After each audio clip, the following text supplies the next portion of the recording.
So, on my YouTube, on Reddit, and just in general, sometimes even in person, I get asked a lot about arcade sticks. I own several. I own a good few. I own like 9 or 10 or something. And I have another one coming for review very soon. Hopefully it gets here tomorrow like it's supposed to.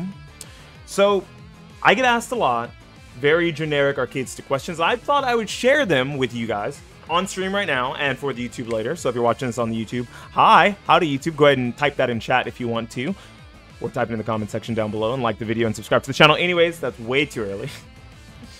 Because I understand that it's a little different from a controller, right? A controller, you buy the controller, maybe you buy a custom controller, and it comes a certain way and there's not really much you can do to change it, right? The big things about controller is you decide if you want a 4-button pad with like everything normal, or if you want a 6-button fight pad, right? Those are called fight pads. I think some people still use them, but they're less common now. Most people just use the stock standard PS controller or Xbox controller now when it comes to being a pad player. What I see is people not understanding what they want in parts or what they want in feel and body. So the first question I get, almost always, and it even happened on my Instagram, was, do you think stick is better than pad or hitbox? And the reason why it's called pad, let me go ahead and explain real quick, is because most of the time people legitimately use the D-pad. They don't use the thumbstick, they use the D-pad. So if you play on controller, when they call it pad, they're calling it pad because of the D-pad. So don't be like, wait, but that's a fight pad back there. Look at, that's a big old pad. No, this is the pad, it's the D-pad. Anyways, is stick better than controllers / pad or hitbox? And I'm gonna say it now. I think of the 3 devices just listed, stick is the worst. Stick is the most archaic of the 2. I mean, of the 3. Stick has a few advantages that the other 2 don't always have, like having all the buttons on the face, right? Hitbox has that. Leverless has that, whatever you want to call it. Pads don't. But they have 2 input devices, and they have access to buttons for movement. Legitimate buttons. Same thing with hitbox, right? So a lot of things become more clean, become crisper. I think it's the worst of the 3 devices, and I think usually if you pick arcade stick, it's because you're comfortable with arcade stick, or because you want to try something new, is what you want, right? That's question number 1. Do I think that arcade stick is better than hitbox? No, never. Do I think arcade stick is better than pad? No, never. I just have gotten so accustomed to arcade stick, and it's the way that I enjoy playing the video game, so that is why I play on arcade sticks. The next question, let me turn this music down a tad. The next question I get, and I can pull out an arcade stick for this.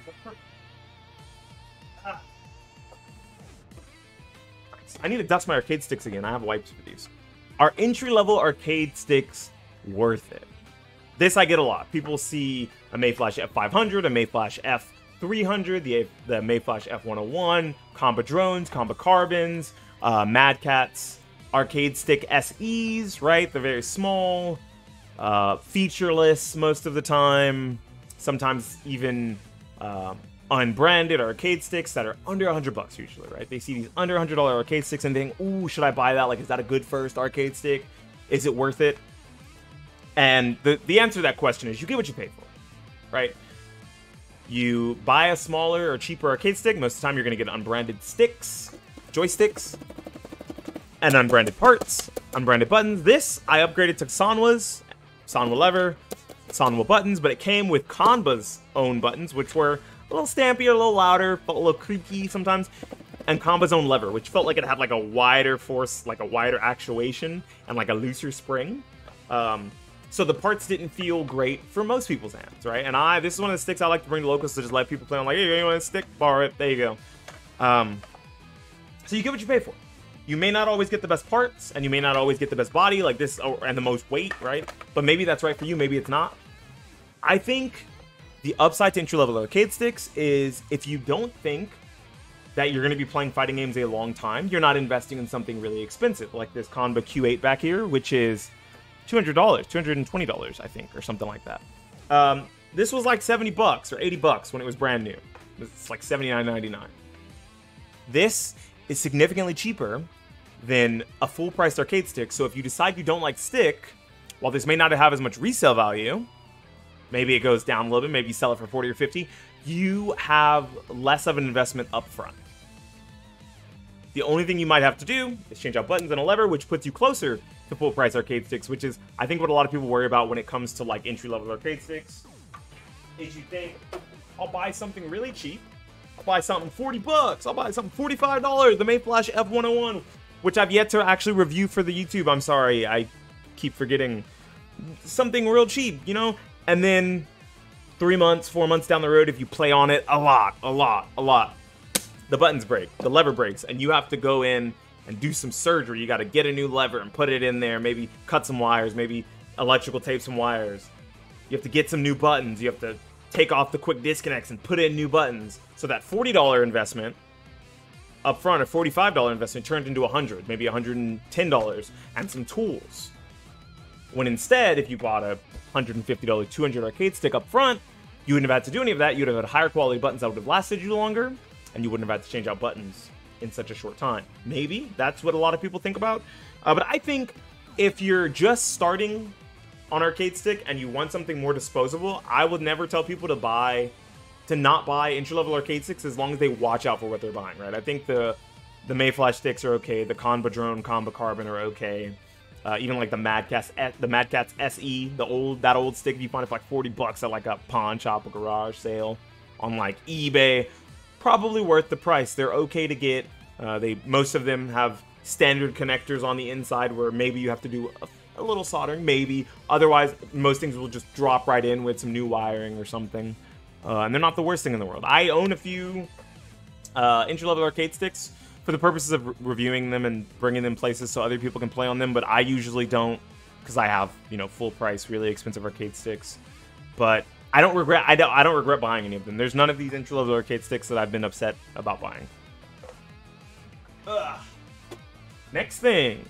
And this one's an interesting one, because it usually comes from people who build their own PC, so that probably answers what the question was for you.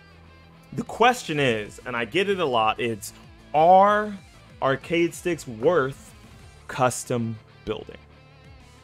Is building your own arcade stick worth it? It's a slippery slope, and it's a tricky question, because a lot of times whenever people ask that, what they mean is, are you getting more value? Are you getting more bang for your buck? And to the answer for that is no. Because if you're trying to buy a brand new PS5 or Xbox Series board, right? Say you're a console player, or at least you want console compatibility for tournaments, you're already looking at $60 to $70 a set of decent buttons, because you probably don't want to buy shitty buttons if you just spent $60 or $70 on your board. Just like you wouldn't buy really shitty parts for your PC, right? You're looking at $40 to $60 for your buttons and lever. Then you need a case.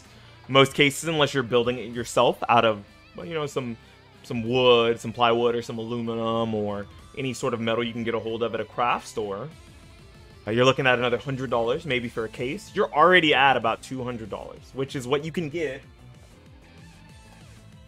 some of the better arcade sticks from last generation at. If you can find a Fighting Edge, boom. If you can find the Combo Obsidian, one. If you can find a Hori Wrap.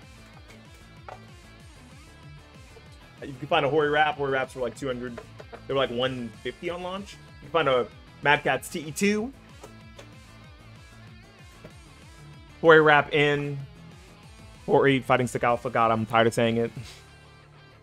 Razer Panthera, Razer Aatrox, Razer Panthera Evo, right? These are things that you can find around the $200 mark, brand new, or could have found brand new. And I think there are a few arcade sticks now, or there's one on the market that's 200, one that's 220. You could get a Combat Titan, Hori Fighting Stick Alpha, and those two sticks will come with PS5 compatibility out of the gate. Will come with a headphone jack if you need it. Will come with switches to be able to, you know, use left stick, right stick, or D-pad. Will come with the touchpad if you're using it on console, right? Those things, they don't feel like they're necessary a lot of times, but they really do come in handy. And if you custom build, all you get is buttons for that, and you have to wire up all those buttons. You have to remember which buttons are for what, unless you create labels. So there's a lot more things that go into creating a custom build arcade stick than just buying one off the shelf.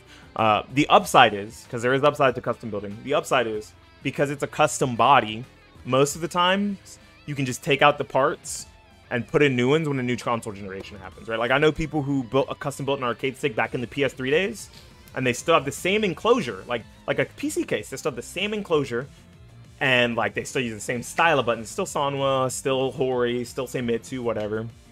And all they do is they just change out the board every time a new generation starts, right? Like they had a PS3 board and they had like an adapter for a while until the PS4 boards became standard and easy to get a hold. Boom, put in a PS4 board. The Universal Fighting board from Book, boom, put that in instead of a PS3, PS4 fight board. Now they have the Up 5 kit, threw in the Up 5 kit on their PS5 board, on their Universal Fighting board, you know, and that's all they've had to do.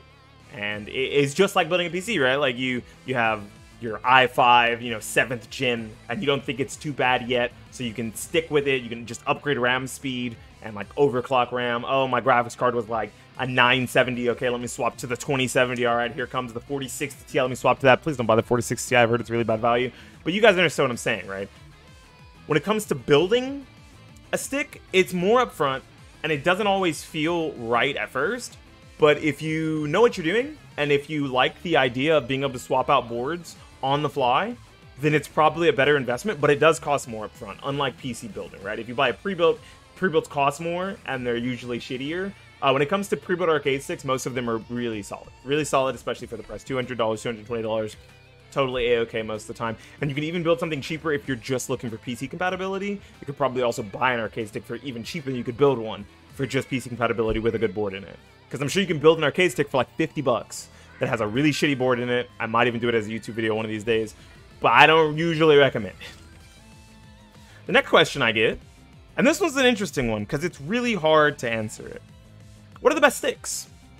What are the best sticks? And the answer to that isn't always cut and dry, because what do you need, right? Are you looking for something that works on just PC? Are you looking for something that works on PC and a console? Are you looking for something that works on specifically Xbox?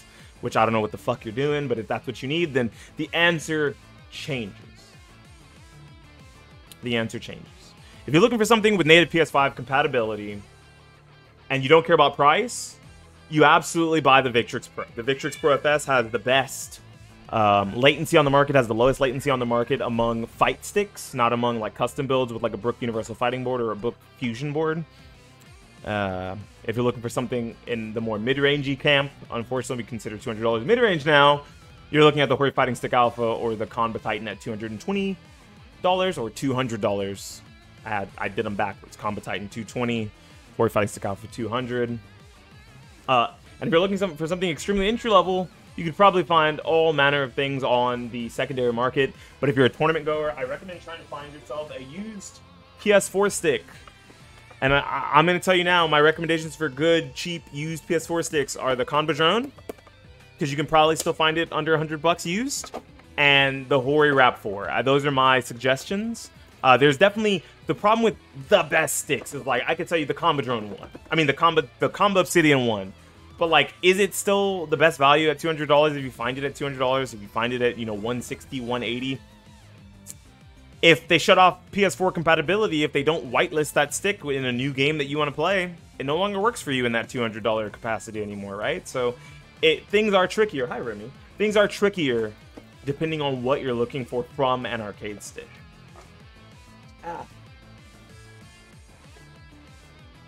Now, another question. This one's a fun one. Is, does buying a high-end arcade stick make you play better? This one's fun. I want to say no. The simple answer to the question is no. I could probably beat most people that I play online with my Comba Carbon, my Comba Drone, or my Mayflash F101. Right? Most people I play, I'd probably stomp them with those arcade sticks. I don't play any better or worse, depending on the arcade stick. But depending on the parts, you may be more comfortable. Right? Maybe you need Sanwa parts. Maybe Sanwas are too loose for you. You need something a little heavier. Maybe you need a Seimitsu stick and Seimitsu buttons. Maybe you're looking for something even lighter than the Sanwa buttons. So you want Hori buttons, right? Looser spring, longer actuation. You can really exaggerate your motions. And the buttons themselves are a little springier, a little clickier, a little easier to press, right? Low profile buttons. Hi, Remy. Or maybe you want something quieter. Maybe you want something like the Comba Gravity buttons and the Comba Gravity lever. Maybe you like a tighter spring. Maybe you need a spring mod. I think buying a more expensive arcade stick feels better. It feels better to be playing on like a bigger panel, a nicer looking arcade stick, a heavier arcade stick. sits in your lap really good, and it has enough room inside for you to put whatever parts that you want into it just in case you ever decide to swap parts. But it doesn't inherently make you play better. It'll probably just make you more comfortable. Because sometimes, you know, squeezing your legs together for some of these real tiny arcade sticks sucks unless you play it on a desk, right? Then in which case it may not matter for you. The last question I get, and I love this one, and this one I have a direct answer for. The last question I get, I mean, the last question I'm going to say, and this is the one I get the most, actually, other than, do you play on stick because you think it's better? Right? I think that this is the question I get the most right after that. And it is, what are the first mods you recommend? Hey, Beanie, I just got my first arcade stick. What do you think I should change out? Hey, Beanie, I just, you know, bought this stick, that, or the other. And like, what should I change? Like, what should I swap out? What are the first mods I recommend? Lever mods. I think lever mods are probably the most important mod. Don't like that square gate? Take that shit out, put it in an octogate. Don't like octogate or square gate? Take that shit out and put in a Korean lever or a circle gate, right? Solid with too loose for you? New spring. Too much actuation? Bigger actuator. Like, there's a lot of tricked out mods you can do for your lever, for the spring, for the housing, for the bushing, adding extra oil or whatever. Cool. I think that on the lever side, the lever matters way more than the buttons. I can play on Samus, I can play on Zenitsus, I can play on Horis, I can play on Kanbas, I can play on Crowns, no problem.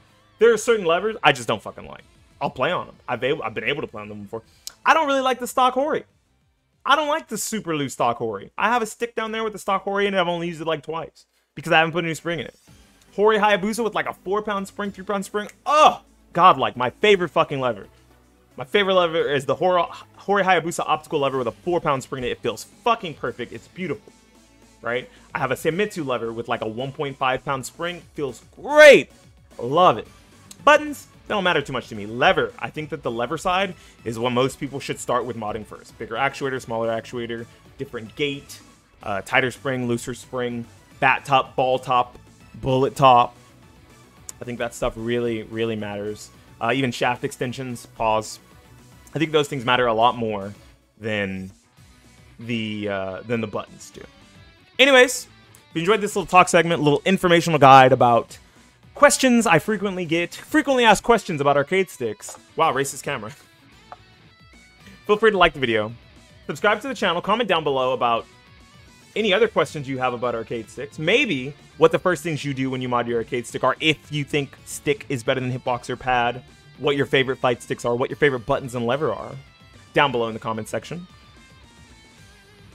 This has been Beanie Thuggish for the YouTube, signing out and saying, peace!